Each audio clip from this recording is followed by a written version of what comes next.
കമ്മട്ടിപ്പാടത്തിലേ അഭിനയിക്കാൻ വേണ്ടി പറഞ്ഞ് ഞാൻ ആദ്യത്തെ ദിവസം അഭിനയിക്കാൻ വേണ്ടി പോകാൻ തയ്യാറെടുത്ത് നിൽക്കണം. അപ്പോൾ എൻ്റെ അടുത്ത് തലേ ദിവസം വിളിച്ചിട്ട് പറഞ്ഞ് നാളെ ഷൂട്ടുണ്ടെന്ന് പറഞ്ഞു. ശരി ഞാൻ വരാം എന്ന് പറഞ്ഞിട്ട് നിന്ന്. രാവിലെ വിളിച്ചിട്ട് എൻ്റെ അടുത്ത് തന്നെ ചേട്ടാ ലൊക്കേഷൻ കമ്മട്ടിപ്പാടത്താണെന്ന് പറഞ്ഞു. അപ്പോൾ ഞാൻ ശരി എനിക്കറിയാം, ഓക്കെ ഞാൻ വരാമെന്ന് പറഞ്ഞു. അപ്പോൾ എന്നെ വിളിക്കണത് ഈ പ്രൊഡക്ഷനിലെ മാനേജർമാർ പയ്യന്മാരാണ്, അവർക്കറിയില്ലല്ലോ ഞാൻ എവിടെ ഉള്ളത്. അപ്പോൾ അവന്മാർ പറഞ്ഞു ചേട്ടാ ലൊക്കേഷൻ കമ്മട്ടിപ്പാടത്താണ്, എങ്ങനെയാണ് ചേട്ടൻ പറഞ്ഞതെന്ന് വെച്ചപ്പോൾ ഞാൻ ആ സ്കൂട്ടറിൽ വന്നോളാം പറഞ്ഞു. ഞാൻ രാവിലെ സ്കൂട്ടറിൽ കമ്മട്ടിപ്പാടത്ത് പോയിട്ട് എൻ്റെ തറവാട് വീടിൻ്റെ ഫ്രണ്ടിലേക്കുള്ള വഴിയിൽ കൊണ്ടിട്ട് വണ്ടി വെച്ച് കഴിഞ്ഞിട്ട് നോക്കുമ്പോൾ അവിടെ കാരവൺ കിടക്കുന്നു. അപ്പോൾ എൻ്റെ അടുത്ത് അവർ വിളിച്ച് ചേട്ടൻ എത്തിയെന്ന് ചോദിച്ചപ്പോൾ ഞാൻ എത്തി. ചേട്ടൻ കമ്മട്ടിപ്പാടത്ത് ആ തോടിൻ്റെ സൈഡിൽ കാരവണ്ട് അതിലേക്ക് കയറിക്കോളാൻ പറഞ്ഞു. അപ്പോൾ എൻ്റെ തറവാട്ടിൽ നിന്ന് ഇറങ്ങി വന്നിട്ട് നേരെ നോക്കിക്കഴിഞ്ഞാൽ കാരവണ്ടാണ് കിടക്കുന്നത്. അതേപോലെ കൊണ്ടുവന്നിട്ടാണ് ഞാൻ എൻ്റെ വീടിനോട് കൊണ്ടു നിർത്തി ഞാൻ നേരെ കാരവണ്ടിൽ ചെന്നു. അപ്പോൾ അവിടെ വേറൊരു അഡീഷണൽ മേക്കപ്പ് ചെയ്യുന്നുണ്ട്. അപ്പോൾ എൻ്റെ അടുത്ത് തന്നെ ഒരു 10 മിനിറ്റ് വെയിറ്റ് ചെയ്യാൻ പറ്റും. അപ്പോൾ ഞാൻ തൊട്ടപ്പുറത്തിരിക്കാന്നുണ്ട് എൻ്റെ കൂട്ടുകാരൻ്റെ വീട്ടിൽ വന്നിരുന്നു. അവിടെ വന്നിരുന്ന് ചായ പിടിച്ചുകൊണ്ട് നിൽക്കുമ്പോൾ വിനായകൻ കയറി വന്നു ആ വീട്ടിലേക്ക്. അപ്പോൾ വിനായകനും എനിക്കൊക്കെ അറിയാവുന്ന വീടാണ്, കമ്മട്ടിപ്പാടത്തെ പഴയ താമസക്കാരായിട്ടുള്ള എൻ്റെ തറവാട് വീടിൻ്റെ തൊട്ടടുത്ത വീട്ടിലെ പയ്യൻ. അവൻ്റെ വീട്ടിൽ വന്നിരുന്ന് ഞങ്ങളെല്ലാവരും അവിടെ നിന്ന് ചായ കുടിച്ച് കഴിഞ്ഞിട്ടാണ് മേക്കപ്പിന് പോകുന്നത്. മേക്കപ്പ് ചെയ്ത് കഴിഞ്ഞ് വാനിൽ നിന്ന് ഞാൻ പുറത്തേക്ക് ഇറങ്ങി, കാരവനിൽ നിന്ന് പുറത്തേക്ക് ഇറങ്ങുമ്പോൾ എൻ്റെ നാട്ടിലുള്ള എൻ്റെ കുട്ടിക്കാലം പോലും കണ്ടിട്ടുള്ള എൻ്റെ അച്ഛനും അമ്മനെയൊക്കെ പരിചയമുള്ള ആളുകളാണ് എല്ലാവരോട്. അപ്പോൾ എൻ്റെ ഹെയറൊക്കെ പറ്റി പോയിട്ട് തിക്നെസ്സൊക്കെ കുറച്ച് ഷേവ് ചെയ്ത് പ്രായമായിട്ടുള്ള ഭയങ്കര ഏജിലായിട്ടുള്ള ഒരാളായിട്ടല്ല എന്നെ ഇറങ്ങി വന്നത്. അപ്പോൾ എന്നെ ഞാൻ ഇറങ്ങി വന്നിട്ട് ഇപ്പോഴത്തെ ആൾക്കാരൊക്കെ എന്നെ ഭയങ്കര ഇതായിട്ടൊക്കെ നോക്കി നിൽക്കുന്നത്. ഞാൻ അതിൻ്റെ ഇടയിൽ കൂടി ചെറിയൊരു നാളമൊക്കെ ഉണ്ടായി, എന്നാലും അതിൻ്റെ ഇടയിൽ കൂടിയൊക്കെ പോയി. ഇതിനേക്കാളും എനിക്ക് ഭീകരമായിട്ട് പണി കിട്ടിയത് വിനായകൻ്റെ മരണവും. ആ മരണത്തിൻ്റെ സീക്വൻസ് എടുത്തുകൊണ്ടിരിക്കുന്ന സമയത്ത് ഞാൻ വന്നിട്ട് കരയുന്നൊരു സീനുണ്ട്.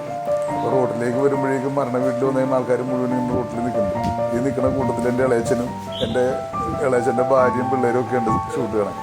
ഞാൻ വന്നിട്ട് നെഞ്ചത്തിരിച്ച് കരഞ്ഞ് അവിടെ നിന്ന് കരഞ്ഞ് കൃഷ്ണ ഗംഗ എന്നൊക്കെ പറഞ്ഞ് കരഞ്ഞ എല്ലാ പരിപാടിയും കഴിഞ്ഞിട്ട് ഞാൻ നേരെ തിരിച്ച് ചിരിച്ചുകൊണ്ടാണ് ഓടിക്കളഞ്ഞത്. കാരണം എനിക്ക് അവർ ഫേസ് ചെയ്യാമെന്നാണ് കാരണം ഞാൻ ഓടിക്കളഞ്ഞത്. ഓടി അതിൻ്റെ ഇടയിൽ പോയി നിന്ന് പിന്നെ ഷൂട്ട് കഴിഞ്ഞു. അപ്പോൾ എൻ്റെ അടുത്ത് രാജീവ് രവി വന്നിട്ട് പറഞ്ഞിട്ട് ഗ്ലിസറിൻ ഇട്ടുമെന്ന് പറഞ്ഞു. രണ്ടാമത്തെ ടേക്ക് എടുക്കാൻ പറ്റും. വേറെ അതിൻ്റെ വേറൊരു ഷോട്ട് എടുക്കണം. അതായത് രാജീവ് രവി എൻ്റെ തൊട്ട് ബാക്കിൽ നിന്ന് ഷോൾഡർ പാഡിൽ ക്യാമറ വെച്ചിട്ട് തന്നെ ആ ഷോൾഡർ പാഡ് വെച്ചിട്ട് ക്യാമറ ചെയ്യുന്ന സമയത്ത് രാജീവ് രവി ക്യാമറ ചെയ്യുന്ന സമയത്ത് എൻ്റെ അടുത്ത് പറയണ ഗ്ലിസറിൻ വേണ്ടെന്ന് ചെയ്യാൻ വേണ്ടി വേണ്ടെന്നുണ്ട്. അപ്പോൾ നീ കഴിഞ്ഞ ഷോട്ടിൽ ഗ്ലിസറിനാണ് അറിഞ്ഞത്. നീ കൊള്ളാമെന്ന് എൻ്റെ അടുത്ത് പറഞ്ഞു. ഞാൻ തിരിച്ചൊരടി അടിച്ച് രാജീവിൻ്റെ അടുത്ത്.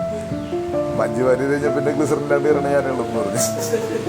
സത്യത്തിൽ എനിക്കതൊക്കെ അറിയാനായിട്ട് വേറെ പ്രത്യേകിച്ച് ഒന്നും ആലോചിക്കേണ്ടി വന്നില്ല. കാരണം എൻ്റെ ലൈഫിൽ തന്നെ ഏറ്റവും കൂടുതൽ എഫക്ട് ചെയ്തിട്ടുള്ള എൻ്റെ ഇളയച്ചൻ്റെ പറഞ്ഞു. പുള്ളി നല്ല കൈകൊട്ടി കളി, ഓണക്കളിയൊക്കെ പാട്ടൊക്കെ പാടുന്ന ആള്, ഉടുക്ക് പാട്ടൊക്കെ പാടുന്ന ആളാണ്. അപ്പോൾ ഈ മരണത്തിൻ്റെ സമയത്ത് ആ മറ്റേ ഉടുക്കുകൂട്ട് പാട്ടിൻ്റെ ഒരു മ്യൂസിക്കിലാണ് ആ പാട്ട് കിടക്കുന്നത്, ഞാനരിയും കുരലും ചെന്നു. അപ്പോൾ ആ പാട്ട് കൂടി കേട്ടപ്പോൾ എനിക്ക് പെട്ടെന്ന് പുള്ളിനെ ഓർമ്മ വന്നു. അതാണ് രാജീവേട്ടൻ എന്നെ ഇതിൻ്റെ അകത്തേക്ക് കാസ്റ്റ് ചെയ്യുമ്പോൾ ഞാൻ 89 കിലോ ഉണ്ടായിരുന്നു, ഭയങ്കര തടിയായിരുന്നു. എന്നിട്ട് അതിന് ശേഷമാണ് ഞാൻ ഓടാൻ തുടങ്ങുന്നത്.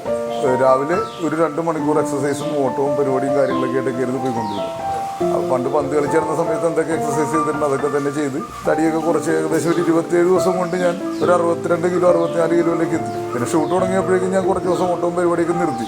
കാരണം രാജീവേട്ടൻ തന്നെ എൻ്റെ അടുത്ത് പറയണ്ട, ഇനി അങ്ങനെ ചെയ്യണ്ട, ഇനി ഓടണ്ട, കുറച്ച് ദിവസം നീ റെസ്റ്റ് ചെയ്യുമെന്ന് പറഞ്ഞ കാരണം ഞാനത് നിർത്തി. അതെൻ്റെ വീട്ടിൽ നിന്ന് ഫുഡ് അടിക്കാൻ തുടങ്ങിയപ്പോൾ ഒരു 67 കിലോയിട്ടാണ് ഞാൻ ലൊക്കേഷനിലെത്തിയത്.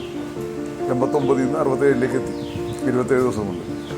അപ്പോൾ ഡയറ്റിങ് പരിപാടിയും കാര്യങ്ങളൊക്കെ കൃത്യമായിട്ട് ചെയ്ത് അങ്ങനെയൊക്കെയാണ് തടി കുറച്ചത്.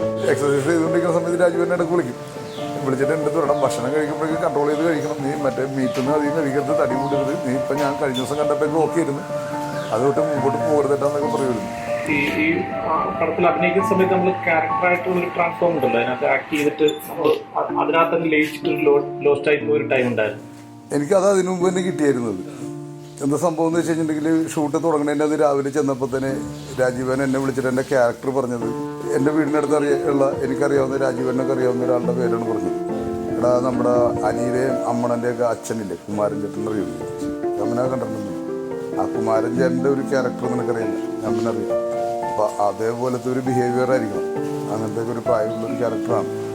അപ്പോൾ അതുപോലെ ചെയ്യണമെന്ന്. അപ്പോൾ ഈ പുള്ളിക്കാരനെ മന്ത്രികുമാരൻ എന്നാണ് അവിടെ വിളിച്ചുകൊണ്ടിരുന്നത്. പഴയ ചവിട്ട് നാടകക്കാരനായിരുന്നു, ചവിട്ടുനാടകത്തിൽ മന്ത്രിയുടെ ക്യാരക്ടറൊക്കെ ചെയ്തിട്ടുള്ളതാണ് മന്ത്രികുമാരൻ നിൽക്കുന്നത്. അപ്പോൾ എനിക്ക് അങ്ങനെ പുള്ളിനെ അറിയാവുന്നതുകൊണ്ട് ഞാൻ എനിക്കറിയാവുന്നതാണ്. അപ്പോൾ പുള്ളിയുടെ കുറച്ച് മാനറിസങ്ങളൊക്കെ ഞാൻ കണ്ടിട്ടുണ്ട്.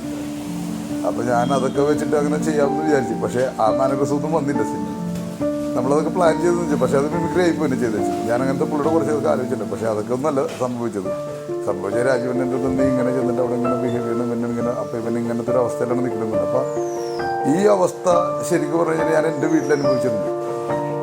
വിനായകൻ്റെ കഥാപാത്രത്തിൽ വിനായകനുണ്ടായിട്ടുള്ള മാനസികാവസ്ഥ ഈ പറയുന്ന പോലെ പുറത്തുനിന്ന് ഒരു പണി വരാനുള്ളൊരു സാധ്യത എനിക്കുണ്ടായിരുന്നു. ഞാൻ SFI ആയിട്ടൊക്കെ ബന്ധപ്പെട്ട് ക്യാമ്പസിലിരിക്കുന്ന സമയത്ത് ഒരു അടി ഉണ്ടായിട്ട് അതുമായി ബന്ധപ്പെട്ടൊരു അടി കിട്ടാൻ സാധ്യതയുള്ളൊരു സമയത്ത് ഞാനിതുപോലെ പേടിച്ചിട്ടുണ്ട്. വീട്ടിൽ വന്നിട്ട് ഇതേപോലെ ഞാനിങ്ങനെ പോലെ വെപ്രാളപ്പെട്ടൊക്കെ നടന്നിട്ടുമുണ്ട്. അപ്പോൾ ഇതെനിക്കറിയാവുന്ന പറഞ്ഞിട്ട് ഇതാണ് സിറ്റുവേഷൻ എന്ന് പറഞ്ഞപ്പോഴേക്കും എൻ്റെ അച്ഛൻ്റെ സ്ഥാനത്ത് ഞാൻ നിന്ന് ആലോചിച്ചു ഒരു സെക്കൻഡ്. എൻ്റെ അച്ഛൻ അന്ന് എന്തൊരു ഫീൽ ചെയ്തിട്ടുണ്ടാവും ഇത് കണ്ടപ്പോൾ. അതാണ് ശരിക്കും എന്നെ പെട്ടെന്ന് അതിലേക്ക് ഈ ക്യാരക്ടറിലേക്ക് പെട്ടെന്ന് അങ്ങോട്ട് വീണുപോയി. അപ്പോൾ ഞാനിങ്ങനെ വീണ് കഴിഞ്ഞപ്പോഴേക്കും രാജീവൻ്റെ കാര്യം മനസ്സിലാക്കി ഞാൻ എന്നത് വീണിട്ടുണ്ടെന്ന്. പിന്നെ എനിക്ക് അതിൽ നിന്നൊരു ചെറിയൊരു റിലാക്സേഷൻ കിട്ടിയത് എപ്പോഴാണെന്ന് വെച്ചാൽ പത്രം വായിക്കുന്നൊരു സീൻ എടുക്കാൻ വേണ്ടി അവിടെ കൊണ്ടുവന്ന് എൻ്റെ ഫ്രണ്ടിൽ കൊണ്ടുവന്നിരുത്തി മധുച്ചേട്ടൻ വന്നിട്ട് ദേശാമാന്യ പത്രമൊക്കെ വായിക്കാനുള്ളത് എന്നൊക്കെ പറഞ്ഞിട്ട് അങ്ങനെ എന്നെ വീണ്ടും വന്നിട്ട് ഇങ്ങനെ പറഞ്ഞ് അപ്പോഴാണ് ഞാൻ സിനിമയുടെ ലൊക്കേഷനിലേക്ക് തിരിച്ച് വീണത്.